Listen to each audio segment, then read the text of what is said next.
What is up, everyone? Good morning. Good morning, Lonzo, Fit for Life. Um, as you see this video, and I want to apologize early because my voice is not the greatest. If I have to cough, excuse me. If I have to sneeze, I apologize ahead of time in advance. But as you see, the title of this video is our meal plans for everyone. And I know everyone is really big on meal plans. Everyone likes that they sign up for a program. The first question I get or I hear about, does it come with a meal plan? Do you have a meal plan? Does it have a meal plan? And good morning, Don, bright and early. And everyone likes the idea of a meal plan, right? It sounds like ooh and ah, right? And while I do have meal plans, here's the reason why I don't always enforce my meal plans. Because first and foremost, meal plans are not gonna work for everybody. Good morning, Jackie. They're just not. Not everyone is cut out to follow a specific or a designed meal plan. Now, yes, will it help you speed up your results? It can, right? Does it make it easier for you to not have to take out the guessing work? It does, and that's why a lot of people like meal plans, because they like to look at something, they're like, okay, I need to eat this, this, and this. I don't have to think about what I'm going to eat. I don't have to worry about how much I'm eating. So from that aspect, yes, absolutely, meal plans are great. However, here's the other side of that, right? If you have a meal plan and it's like that's the only thing you can eat, then good morning, Gail.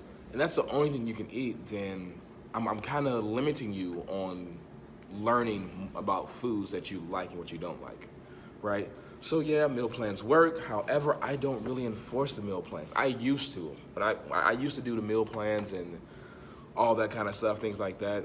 Now it's more of I want to make sure I'm educating people on nutrition, right? More so about educating on nutrition and why certain foods are good, which ones are not, why your body may respond differently to other foods, and giving you the knowledge so therefore you can go out on your own, right? And be like, okay, I know what foods I can eat and what I can't eat, right? Not every time, good morning, Michelle. Not every time you're gonna be at a restaurant and it's gonna have what's on your meal plan. Not every time you're gonna be out at a family get together, right? It's gonna have what's on your meal plan. Not every time your wife or your husband or boyfriend, girlfriend, whatever, are gonna cook and it's gonna be on your meal plan. Now, again, if you're a competitive lifter, if you're a physique or an athlete, a bodybuilder, completely different story. However, if you're the average person who works a 9 to 5 or entrepreneur or whatever it may be, and you're just an average guy, or average girl, average woman, I should say, I'm sorry, then that may not be the best fit. The best thing you can do is honestly really educate yourself on nutrition, on how your body responds to certain foods. And if you can figure out how your body responds to certain foods, then that makes it a lot easier for you to make a lifestyle change, right? Because here, by giving someone a meal plan who's not really, how can I say, who's not really into competitive competition, things like that, you're also telling them that they can only eat what's on that meal plan. And then once that meal plan ends, what do they do then, right? What do you do once a meal plan goes away? After that meal plan for 6 months or 28 days or 6 weeks, once that meal plan goes away, what happens? Right? You feel like you're lost because you've been so used to a meal plan that you have no idea what to do without it. I'm in the mindset of more so telling you to say, hey, here's the world in a way, right? Here's the grocery store. Here's the food you probably want to go with. Here's the food you don't want to go with, right? Here's why, and let's see how your body responds to it. Let's see how your body feels, right? And then based off of that, either you're going to have results or you may not have results. Then that means you have to tweak things. You have to change up some things, right? You have to know what your body responds well to. Because at the end of the day, you want to make sure that you're addressing that behavior of why you like those foods. Like, why do you go towards those comfort foods? Like, why do you like, I don't know, Twinkies? Like, what is it about Twinkies, or what is it that those Twinkies represent, right? What is it that you just love about them so much that that's your go-to for a cheat? Like, why do you feel the need to overeat on pasta? what are the behavioral reasons why that happens? Good morning, Auntie Liz. How you doing? What are the reasons why that's happening? And honestly, until you address those behavior reasons behind food, and until you address the reason of why you eat certain things and why you overeat, a meal plan would do you no justice, right?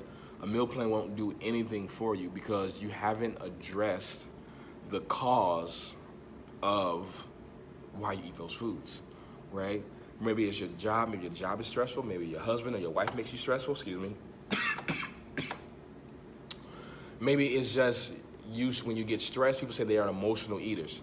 Okay, you're an emotional eater, but what is that emotion that's causing that, right? And why do you turn to that food? You gotta really think about things like that, right? Why do you turn to that food because of that emotion? Like when you're happy, you eat this. When you're sad, you eat that. When you're like angry, you do this, you eat this, right?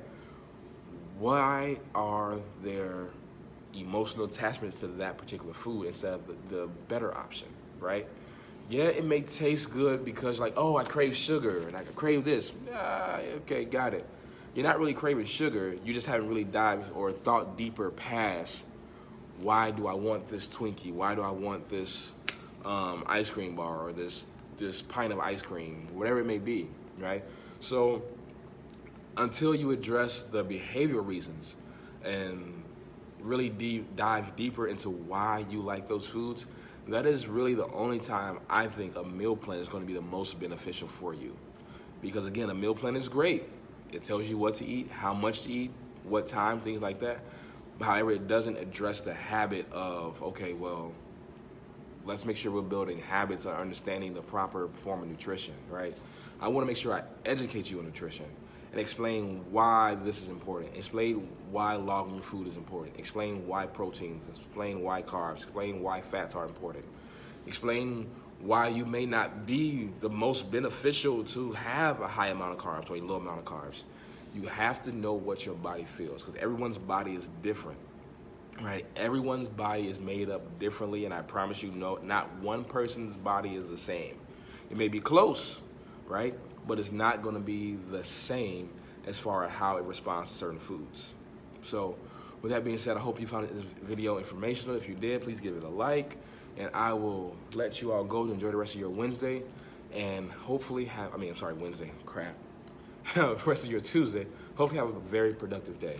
Again, Alonzo with Fit for Life. If you have any questions, go ahead and comment below. I'll be happy to answer and assist any way I can.